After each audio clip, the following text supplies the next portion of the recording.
네, 강가에서 발이 묶인 분들이 발을 동동 구르고 있다가 이제 한숨을 내셨습니다. 무슨 강이냐고요? 하루의 중심을 흐르는 뉴스의 강인데 오늘 시사협사공 안 나오나요 하신 분들 걱정하지 마십시오. 나왔습니다. 이우영 아나운서 어서 오십시오. 네, 제가 왔습니다. 이우영입니다. 네, 오늘 저희가 인터뷰 순서 때문에 조금 프로그램 말미에 뵙게 되네요. 자, 오늘 재미있는 이슈 또 봐야 될 이슈 중요한 이슈 저희가 4가지 선정했습니다. 첫 번째 소식부터 가보겠습니다. 오늘부터 드디어 정기 국회가 100일 일정에 돌입했네요. 네, 국회는 오늘 오후 잠시 후죠. 2시 본회의장에서 제400회 정기국회 개회식을 열고 12월 9일까지 100일간의 대장정을 이어갈 예정입니다. 네. 오는 14일과 15일은 교섭단체 대표 연설이 예정돼 있고요. 10월엔 국정감사 계획돼 있습니다. 예. 자, 개회를 앞두고 지금 민주당과 국민의힘 양당 원내대표 신경전도 있다고요. 네, 국민의힘 권성동 원내대표는 이번 정기국회를 윤석열 정부의 국정과제를 힘있게 뒷받침하고 민생경제 위기를 극복하는 대도약의 국회로 삼겠다 강조를 했는데요. 네. 민주당 박홍근 원내대표는 윤석열 정부를 향해 민생이 아닌 대통령실 이전에만 진심이다 이렇게 쏘아붙였습니다. 예, 사실 더불어민주당 이재명 대표 체제 출범하면서 첫 번째 일성이 비정한 정부 예산에 대해서 꼼꼼히 따지겠다라는 얘기입니다. 좀 국회가 일을 제대로 해서 좀 바꿀 것들 국민들에게 이익되도록 해야 될 텐데 여러 쟁점들이 많네요. 어떤 것들이 있습니까? 네, 쟁점 몇 가지 살펴드리겠습니다. 먼저 특별감찰관 임명 문제, 그리고 김건희 여사를 겨냥한 야권의 특검 요구, 네. 또 현 정부의 감세 추진 등이 쟁점화될 것으로 보이고요. 네. 또 조금 전에 이제 인사청문회 말씀을 드렸는데 맞습니다. 공석으로 남아있는 교육부, 보건복지부 장관 후보자에 대한 인사청문회도 정기국회 도중에 치르게 될 것으로 보입니다. 네. 또 다음 달 시작되는 국정감사에서는 여당 이제 국민의힘은 문재인 정부의 정책 실패를, 야당은 윤석열 정부의 공약 이행 부진과 정책 혼선을 집중적으로 부각하면서 대결을 펼칠 것으로 보입니다. 예. 자, 여기에 대해서 또 보수 정부, 진보 정부 사이의 어떤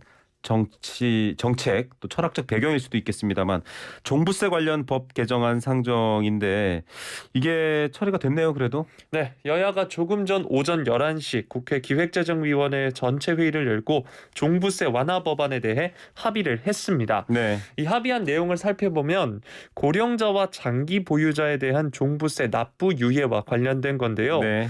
좀 살펴드리면 연령과 소득 등 조건에 맞는 고령자라면 주택을 양도 혹은 상소, 증여하는 시점까지 종부세 납부를 유예할 수 있다는 겁니다. 예. 이 해당 인원이 8만 4천 명 정도로 정부는 추산하고 있고요. 네. 이 외에도 일시적 2주택 등은 종부세 주택수 계산에서 제외하겠다는 내용이 포함됐습니다. 네, 이거야 뭐 현실적인 민원이었을 겁니다. 더 이상 소득이 없는 노인들이 종부세를 내는 것에 대한 부담을 나중에 그러니까 집을 팔거나 상속할 때로 바꾸겠다라는 거고 일시적으로 유택인 경우도 좀 제외하겠다 이런 내용인데 특별 공제액에 대해서는 말씀드린 것처럼 여야가 입장이 달라요. 네, 여야 주장 모두 팽팽한데요. 앞서 정부와 국민의힘은 1세대 1주택자 종합부동산세 부담을 2020년 그러니까 2년 전 수준으로 되돌린다는 취지로 네. 이 종부세 적용되는 공정시장 가액 비율이라는 게 있는데 그렇죠. 이거 100%를 60%로 낮추는 동시에 또 공시가격을 그 기준선, 종부세 네. 부과 기준선을 기존 공시가격 11억 원에서 14억 원으로 올리자 이렇게 얘기를 한 겁니다. 예.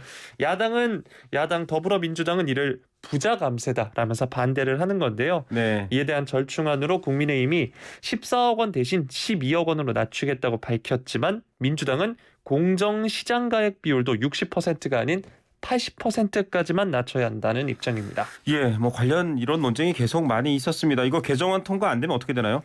네, 만약 이 조세 특례 제한 법안이 통과가 되면 정부가 이달 16일부터 특례 대상자 신청을 받아서 대상자에게 11월 말 수정된 종부세 고지서를 발송할 예정이라고 하는데요. 네. 보면 만약 이달 16일 전까지 합의가 안 되면 특례 대상자들은 환급을 받아야 할 수도 있다고 합니다. 또 네. 처리가 무산이 된다면 기존대로 종부세가 중과된다고 합니다. 알겠습니다. 잠시 속보 하나 전해드리고 가겠습니다. 서울에 비가 많이 와서 피해가 컸었죠. 윤석열 대통령이 서초, 동작 등 7개 시군구 재난지역을 추가 선포했다라는 소식이 들어왔습니다. 서울 동작구, 서초구, 경기 여주시, 강원 홍천군, 경기 의왕시, 용인시, 충남 보령시 등이 해당됩니다. 자세한 소식은 2시에 이어지는 뉴스에서 YTN 라디오 켜두시면 계속 뉴스에서 전해드리도록 하겠습니다. 두 번째 소식 가겠습니다. 국민의힘 요새 어려운데 당원 당규 개정안 통과, 그다음에 추석 전까지 비대위 출범, 이게 지금 의결은 됐습니다만 첩첩산중이다 이런 표현도 있네요. 네, 국민의힘이 새로운 비대위 출범을 위한 당원 당규를 의논하는 상임 전국위원회를 각각 내일과 이달 5일 개최를 합니다. 바로 이어지네요. 네. 지난 27일과 30일 두 차례 의원총회를 가졌죠. 여기서 이제 새 비대위로의 전환에 대한 당내 총의를 모은 만큼 최대한 빨리 이를 완비해서 추석 전에 비대위 출범에 속도를 내겠다라는 건데요. 네. 또 이 새 비대위 출범을 위한 전국위 개최에 완강히 반대해왔던 서병수 전국위의장 어제 오후 사퇴를 사퇴했죠. 했습니다. 네. 네, 그러면서 이제 전국위 부의장인 윤두현 의원이 직무대행을 맡아서 이를 주재할 예정이라고 하는데요. 네. 만약 이 과정이 순조롭게 진행이 된다면 추석 연휴 전인 9월 8일 새 비대위가 출범할 수도 있습니다. 계속 비대위로 가겠다 이제 이런 입장인데 이준석 대표가 가만히 있지는 않을 것 같아요. 네, 이 전 대표의 추가 가처분 신청도 넘어야 할 산인데요. 이번 달 14일 이 전 대표가 권 원내대표 등 비대위원 8명을 상대로 낸 효력정지 가처분 신청 사건, 이제 법원이 신문할 예정이라고 합니다. 네. 이 전 대표는 새 비대위가 출범할 경우 이에 대해서도 추가 가처분 신청을 검토 중인 것으로 알려졌고요. 네네. 어제 SNS에 결국 의와 불의의 싸움이 돼간다 이렇게 하면서 당원 가입을 독려하기도 했습니다. 예. 뭔가 또 여론전처럼 서로 의견이 오고 가고 있는데 자, 뭐 박수로 비대위 출범을 추인했어요. 근데 이 과정에 숫자 변동 여러 가지 뉴스들이 나오고 있습니다. 좀 안철수 의원은 왜 표결하지 않았냐 이런 아쉬움도 나타냈다고 하는데 장제원 의원이 지금 일단은 이제 윤핵관 논란 때문에 이선으로 후퇴한 것도 있는데 권성동 원내대표에 대해서도 계속 거취 얘기가 나오고 있습니다. 이준석, 권성동 두 사람 동시에 좀 내려가라 이런 말도 나오고요. 네, 동반 사태 이야기가 나오고 있는데요. 새 비대위로 이 전 대표의 복귀 가능성을 원천 봉쇄하기보다는 이준석, 권성동 동반 사태로 양쪽 모두에게 명분 있는 퇴로를 열어줘야 한다라는 이야기가 네. 나오고 있습니다. 예. 실제로 친 이준석계로 분류되어 왔던 정미경 전 최고위원에 따르면 지난 8월 초에 이 전 대표와 관련해서 이야기를 나눴다고 합니다. 그러면서 이 전 대표에게 정치적 명분을 제공하면 타협점을 찾을 수 있다 이렇게 이야기가 나오고 있습니다.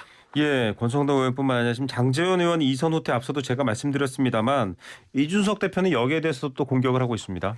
네, 이 전 대표는 이에 대해서 위장 거세쇼다라고 했는데요. 네. 대선 때도 이들이 이선 후퇴한다고 한 뒤에 인수위가 되자 귀신같이 수면 위로 다시 솟아오르지 않았나 이렇게 썼는데요. 네. 사실 지난 20대 대선 때 보면은 윤석열 캠프 종합상황실 총괄실장을 맡았다가 물러났었죠. 예. 그러다 당선인 비서실장을 맡은 것을 언급한 것으로 보입니다. 예, 참 이 싸움의 끝이 어디일지 국민들도 다 궁금해할 것 같습니다.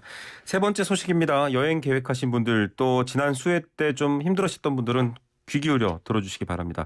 태풍 흰남노. 저도 아침에 이동 경로랑 뉴스를 봤는데 지금은 초강력이고요. 매우 강수준으로 한국에 올 수 있다 이런 말도 나오는 것 같아요. 네, 오늘 오전 11시 기상청이 브리핑을 가졌습니다. 5일 오후 이후 태풍에 동반된 강한 비구름 영향으로 전국적으로 비가 내릴 것으로 예상되고 있는데요. 최대 700mm 이상의 매우 강한 비, 또 해안가를 중심으로는 초속 50m의 강풍을 동반할 것으로 전망을 네. 했습니다. 지금 이 태풍 흰남노가 오늘 오전 9시 기준으로 타이완 타이베이 동남쪽에 지금 있거든요, 해상에. 네. 그러면서 이제 오는 5일에 서귀포 남남서쪽 부근 해상까지 근접하고 6일 9시 오전 9시에는 서귀포 동북동 쪽으로 이제 근접해서 대한해협을 지나는 경로로 이동할 것이다. 이렇게 기상청은 예상하고 있습니다. 네, 자 6일이면 사실 좀 멀어요. 이게 이렇게 될 경우에 사실 예상 경로대로 안 가는 경우도 있잖아요. 네, 사실 태풍 예보가 120시간 이후 신뢰도가 낮은 만큼 이동 경로나 강도가 변화할 가능성도 있다고 합니다. 네. 실제로 이제 세력이 약화할 수도 있다라는 전망도 나오고 있고 제12호 태풍 무이파로 발달할 가능성도 있다 이런 이야기도 나오고 있고요. 예. 그럼에도 불구하고 현재 한반도 주변 고기압에 따른 이동 경로의 변동성도 높은 상황이라고 합니다. 예, 혹시라도 대비를 하는 게 안 올 거야라고 생각하는 것보다 나을 것 같습니다. 지난번 수해 입으신 분들은 미리미리 수해라든지 또 바람, 강풍이 굉장히 위험하니까요. 대처 잘하시길 바라겠고요. 자, 지금 동풍의 영향이 있는데 제주도는 오늘 오후부터 경남권 해안은 밤부터 이제 비가 내리네요. 네, 비는 2일 그러니까 오늘부터 내일 넘어가는 새벽에 전남 남해안과 오전 중에 이제 그 밖에 남부와 강원 영동 중남부로 확대할 전망이라고 하는데요. 제주도의 경우에는 많은 곳은 150mm 이상 많은 비가 온다고 합니다. 네. 게다가 이제 오후부터는 경상권 해안 그리고 제주도에 순간 풍속이 15m로 내외로 강하게 불 네. 것으로 예상되고 있습니다. 초속 15m 내외 바람이 굉장히 셉니다, 여러분. 조심하셔야 되고요. 지금 수해 복구가 아직 진행 중인데 또 비가 와서 피해를 입을까 걱정입니다. 마지막 소식으로 넘어가 보겠습니다. 이거 무슨 영화나 보던 얘기인데 부산 지역에 양대 뭐 큰 폭력 조직이 있나 봅니다. 한밤에 도로에서 추격전도 하고 흉기도 휘두르고 뭐 난리가 났네요. 부산경찰청 강력범죄수사대에 따르면 부산 지역 2개 폭력 조직원 66명을 붙잡아서 24명을 구속했다. 어제 밝혔는데요. 네. 또 경찰 추적을 피해 달아난 사람들도 있다고 합니다. 네. 폭력 조직원들 은신처를 제공한 경기 지역 조폭 7명을 범인 도피 혐의로 붙잡아 입건하기도 했습니다. 이거 이제 영화 친구 떠오릅니다. 그 Bad Case of Loving You인가요? 그 노래도 네. 있었잖아요. 막 학창 시절에 달려가는 모습 나오는. 그런데 이 싸움의 발단이 더 웃겨요. 생일 파티라고요? 네, 맞습니다. 지난해 5월 7일 부산 해운대에서 A씨 등 동갑내기 친구들이 생일 파티를 하고 있었다고 하는데요. 네. 새벽 3시쯤에 이 A씨가 이 자리에 있던 친구와 싸웠다고 합니다. 아. 이 싸우는 과정에서 술병을 휘두르기도 했다는데요. 네. 이를 이제 말리던 B씨가 A씨를 발로 차면서 막은 겁니다. 네. 그런데 이제 단순한 친구 간의 싸움이 아니고요. A씨는 각각 부산 지역 최대 폭력 조직인 신20세기파, 네. B씨는 칠성파의 조직원이었던 거죠. 아, 네. 네, 그래서 지금 살펴보면 A씨를 포함한 신20세기파 조직원 여러 명이 있어서 네. B씨는 그 당시에 혼자였기 때문에 협공을 당했다고 합니다. 네, 그래서 이제 B씨가 자리를 도망 나온 거고요. 네. A씨가 도망갔다면서 B씨를 조롱한 겁니다. 예. 그랬더니 B씨가 다시 본인의 칠성파 조직원을 이끌고 나타났고 광안대교에서 B씨에게 붙잡혀서 이번엔 A씨가 구타를 당했던 거죠. 자, 이런 짓을 벌이면서 시민들에게 또 국민들에게 불안감이나 불편감을 안기는 행태에 그냥 싹 잡아 넣어야죠. 정말 뭐 이 말은 그럴싸하게 영화에 나옵니다만 그냥 두 글자로 깡패죠. 네, 예. 자, 칠성파. 저는 시사 뱃사공파입니다. 네. 네. 자, 이런데 이제 뭐 여러 가지 사건들이 많이 일어나고 있습니다. 안 좋은 사건도 있어요. 뭐 대학병원 장례식장에 막 조폭들이 들이닥치기도 하고요. 이런 분들 빨리빨리 처벌받아야 될 텐데 이건 무슨 내용인가요? 이것도 이제 같은 칠성파와 신20세기파 어허, 이야기입니다. 예. 해운대 사건 일주일 뒤에 이제 신20세기파 조직원 8명이 장례식장을 덮친 건데요. 네. 여기서도 이제 폭행이 있어. 칠성파 조직원 2명을 폭행했고요. 네. 또 서면에서도 10월에 네. 패싸움이 있었습니다. 이 과정에서도 많은 사람들이 다치기도 했습니다. 예. 영화 친구 얘기했잖아요.